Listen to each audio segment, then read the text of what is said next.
Assalamualaikum warahmatullahi wabarakatuh. Kami dari kumpulan 7 akan berbentangkan tajuk kami iaitu aliran pemikiran Wahabiyah dan kesannya di Nusantara dalam sudut akidah. Kezimatul Umar bin Tasbullah 054722. Okey, sebagai perkenalan, sejak kedatangan agama Islam yang diwahyukan oleh Allah SWT kepada Nabi Muhammad SAW, ajaran ini terus berkembang dan pengadutnya semakin bertambah sendiri kali ini. Penyebaran agama ini telah berlaku di banyak tempat dan makan kuat sehingga pelosok dunia. Namun, seiring dengan perkembangan zaman dan juga faktor-faktor yang terlibat, agama Islam ini telah mengalami penyelewengan dan terbahagi kepada golongan-golongan yang tertentu, yang mana mereka mengeluti dan mempunyai sesuatu yang bertentangan dengan ajaran asal agama ini. Antaranya ialah kumpulan Wahabiyah. Okey, nama Wahabiyah diambil daripada pengasasnya iaitu Muhammad Abdul Wahab yang merupakan seorang ahli sejarah dalam bidang dapur dangan. Golongan ini ialah satu aliran yang mensucikan agama Islam dari sebarang bid'ah dan ibadah bertentangan daripada ajaran Nabi Muhammad SAW. Aliran juga dilihat mempunyai pendapat yang berbeza tentang ibadah dan amalan agama yang dipraktikkan oleh orang Islam di sesuatu tempat, dan penganut aliran ini mempunyai pendapat yang berbeza tentang amalan yang dianggap bid'ah oleh mereka. Maka golongan ini muncul untuk menentang semua penyelewengan dan mengabarkan semula ajaran Ibnu Taimiyah.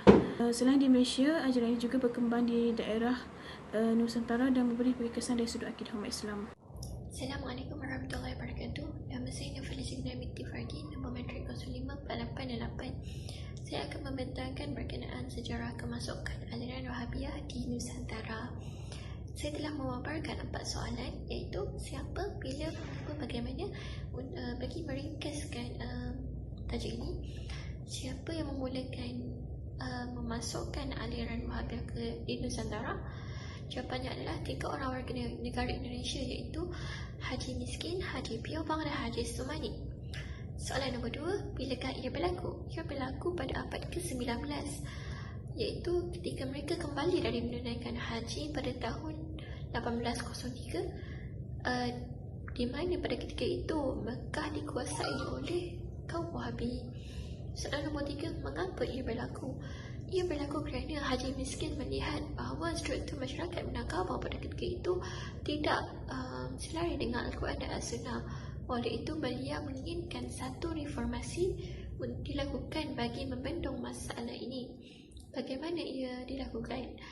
Haji Miskin telah mencontohi reformasi yang berlaku di Arab Saudi, di mana struktur lama masyarakat pada ketika itu digantikan dengan struktur baharu tanpa memikirkan perbezaan struktur sosial pada ketika itu. Kemasukan aliran Wahabiyah di Nusantara telah dibahagikan kepada 3 peringkat. Peringkat pertama adalah peringkat permulaan, iaitu 3 orang warga negara Indonesia, Haji Miskin, Haji Sumani, Haji Piobang, baru pulang dari menunaikan haji pada tahun 1803, iaitu ketika Mekah dikuasai oleh kaum Wahabi. Mereka kemudiannya memulakan satu reformasi menyerupai apa yang telah dilakukan di Arab Saudi pada ketika itu. Peringkat kedua adalah pengaruh pemikiran Wahabi secara besar-besaran mula masuk ke Indonesia, Nusantara, melalui Dewan Dakwah Islamiah Indonesia DDII yang didirikan oleh Muhammad Nasir. DDII ini kemudiannya menghantar mahasiswa Indonesia untuk belajar tentang Islam di Timur Tengah. Peringkat ketiga adalah Lembaga Ilmu Pengetahuan Islam dan Arab Libya, yang menuruti kurikulum Universiti Al-Imam Muhammad bin Saud Al-Islamiyah di Riyadh, telah didirikan pada tahun 1981. Para alumni Libya ini, mereka kemudiannya kembali ke negara asal dan menyebarkan pemikiran Salafi Wahabi dalam kalangan masyarakat Indonesia. Assalamualaikum warahmatullahi wabarakatuh. Nama saya Nurul Ain Syahira binti Samsuri, nombor matrik 054872. Baiklah, untuk slide seterusnya adalah berkaitan tokoh-tokoh pemikiran Wahabiyah. Okey, aliran Wahabi yang berkembang di seluruh pelosok dunia pasti akan ada pelopor dan pengikutnya. Antaranya adalah Muhammad bin Abdul Al-Wahhab. Baiklah, Muhammad bin Abdul Wahhab ni merupakan pelopor utama bagi aliran Wahabi. Beliau diberi nama Muhammad bin Abdul Wahhab bin Sulaiman bin Ali bin Muhammad At-Tamimi Al-Hambali. Beliau lahir di Uyainah, Arab Saudi pada tahun 1115 Hijrah atau 1703 Masihi dan wafat di Adbiriyah pada tahun 1201 Hijrah atau 1787 Masihi. Muhammad bin Abdul Wahab ni telah memegang jawatan yang penting di kerajaan Arab Saudi, antaranya adalah sebagai pelopor gerakan Wahabi dan juga menyandang jawatan sebagai mufti di kerajaan Arab Saudi.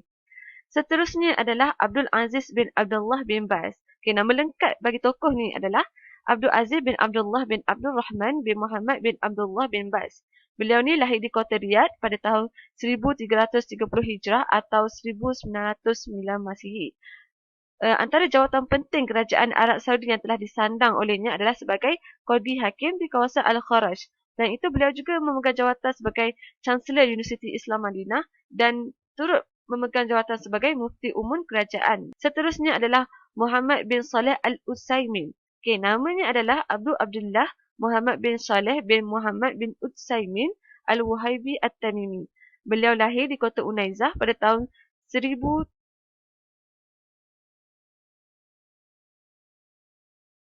Namanya adalah Abdul Abdullah Muhammad bin Saleh bin Muhammad bin Utsaimin Al-Wahibi At-Tamimi.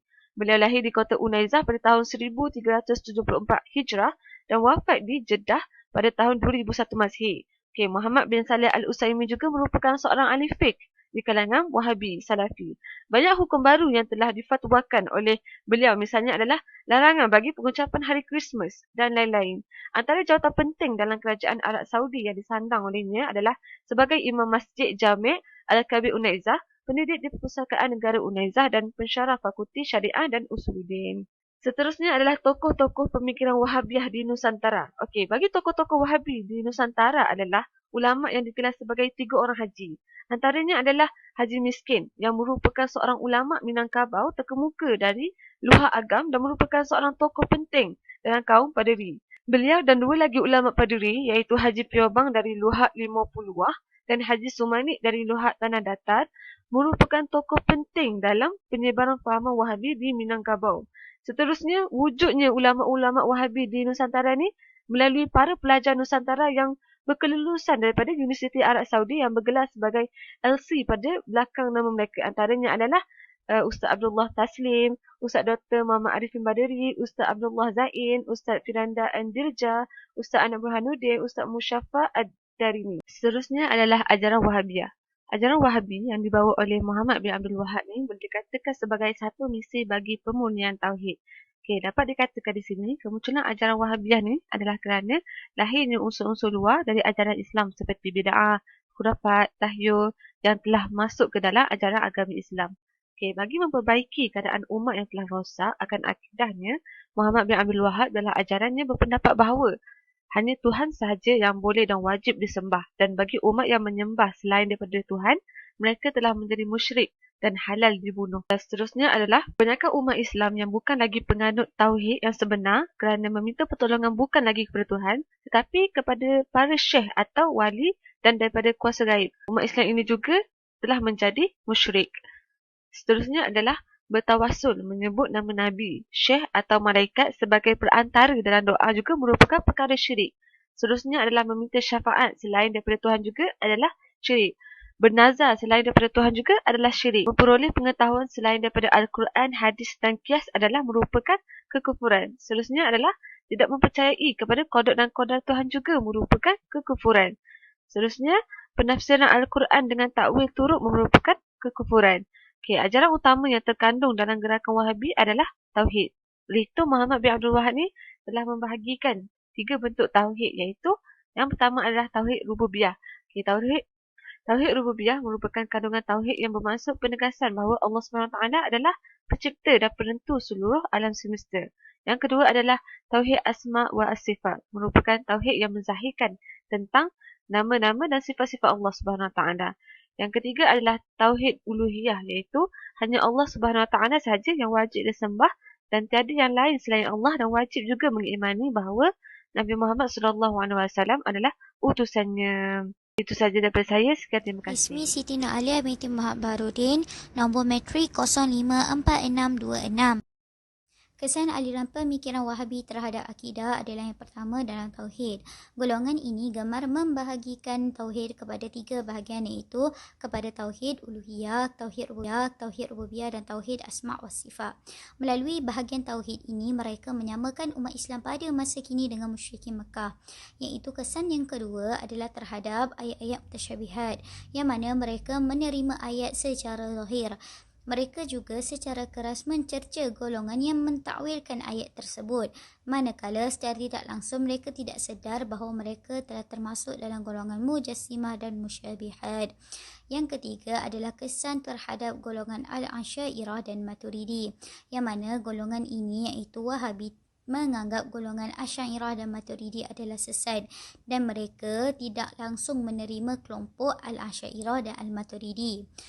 Yang keempat, mereka mengkritik Tauhid Sifat 20, yang mana aliran Wahabi ini mendakwa bahawa pengajian Sifat 20 ini adalah asalnya daripada falsafah Yunani. Maka mereka secara tidak langsung telah mengkafirkan umat Islam yang mengikuti pengajian Sifat 20 tersebut. Seterusnya, yang kelima adalah kesan aliran dari segi hukum. Mereka begitu mudah dalam melafazkan ungkapan syirik dan kufur terhadap amalan yang mereka tidak setujui. Kesan yang keenam adalah golongan ini berkenaan dengan isu-isu fiqh dalam akidah. Golongan ini sangat gemar akan perbahasan mengenai tasawul dan istiqsah. Lalu golongan ini secara agresif syirikkan serta mengkafirkan amalan-amalan yang tidak sehaluan dengan mereka.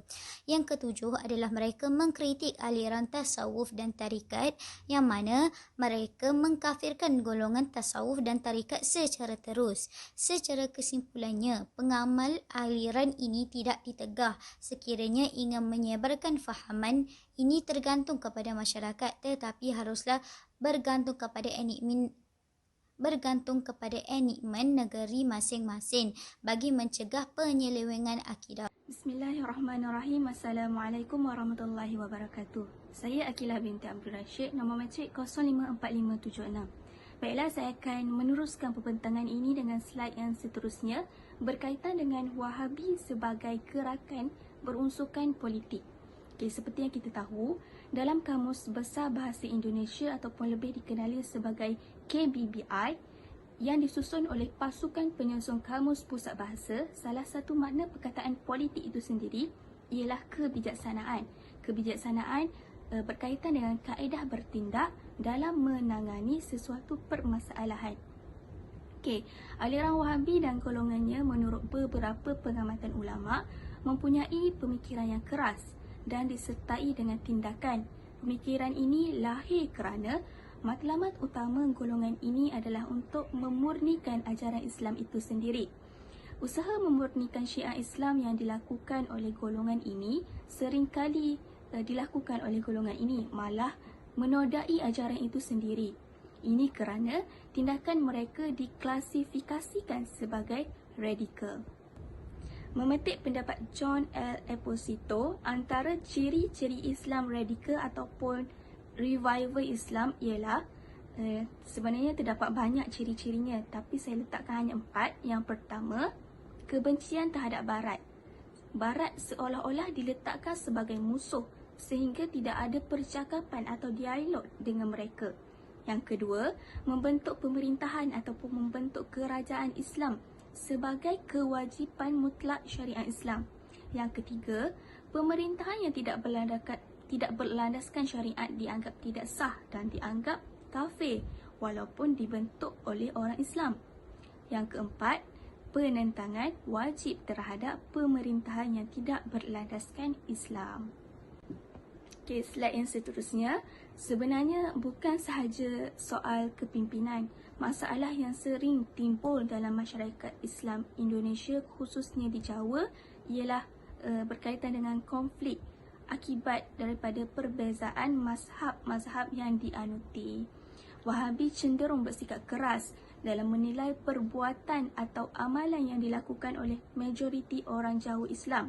Mereka cenderung bertekstual dalam memahami teks agama sehingga menilai tingkah laku ataupun amalan golongan tertentu sebagai bid'ah. Fahaman Wahabi yang sedemikian sangat berpotensi untuk memecah belahkan persatuan umat Islam di Indonesia, memandangkan pertubuhan Islam terbesar di dunia adalah di Indonesia.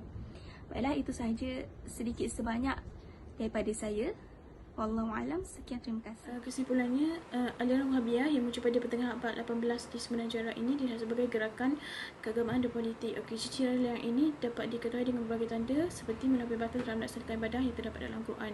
Selain itu, mereka juga melampaui batas dalam menjatuhkan hukum kafir ke atas seseorang. Contohnya, mereka menghukumkan dan mereka mengharamkan rokok dan menggelar perokok sebagai musyrik kerana melanggar adat tradisi Islam. Selain itu, mereka juga berlebihan dalam berdakwah, iaitu dengan menggunakan senjata, kerana mereka berpendapat bahawa dakwah tidak cukup dengan hanya menoleh kata-kata, kerana amalan bid'ah adalah wajib diperangi. Dan dapat disebutkan juga bahawa isu-isu yang melibatkan Wahhabiyah ini dapat dikategorikan kepada tiga tema, iaitu tauhid dan ibadah. Seperti yang diketahui, tauhid terbagi pada tiga bahagian, iaitu tauhid uluhiyah, rububiyah dan asma wa sifat, yang mana ketiga-tiga ini adalah berkait rapat. Maka pemegang tauhid kepada tauhid rububiyah dan uluhiyah dipegang oleh Ibnu Taimiyah dan Muhammad Abdul Wahab tidak memberi sebarang kesan. Yang tema kedua adalah sikap Wahhabiyah mengenai ibadah dan mengenai ibadah, iaitu aliran Wahhabiyah ini turut melarang umat Islam daripada melakukan zikir, amalan selawat, rotib dan sebagainya, kerana perkara tersebut dianggap sebagai bid'ah. Dan tema terakhir adalah sikap radikal Wahhabi dalam amalan keagamaan. Jadi kesimpulannya, sebagai umat Islam yang hidup pada zaman moden ini dan terdedah kepada banyak perkara batil dalam unsur agama, kita perlulah lebih peka terhadap keadaan sekeliling supaya tidak terjebak dalam sesuatu perbuatan yang salah. Selain itu, kita juga perlulah menimba ilmu dalam memahami sesuatu aliran itu supaya mendapat penjelasan yang sewajarnya dalam sesuatu isu. Itu sahaja pada kumpulan kami. Sekian, terima kasih.